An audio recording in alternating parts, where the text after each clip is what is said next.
Welcome to Tech Leveler. I'm Lee, and in this quick video I'm going to show you how to turn off auto brightness on the iPhone. So the first thing you want to do is head into the settings. And now when we're in the settings, you would think that you'd go to display and brightness, but no, we want to go to accessibility just below it. So we'll want to tap into that.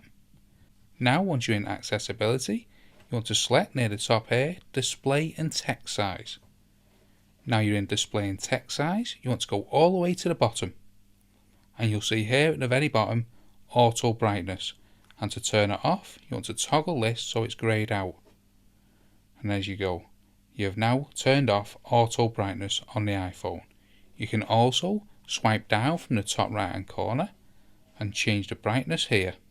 So that is how to change and also turn off auto brightness on the iPhone. Hope you found that video helpful. If you did, smash the like, smash the subscribe, and thank you for watching.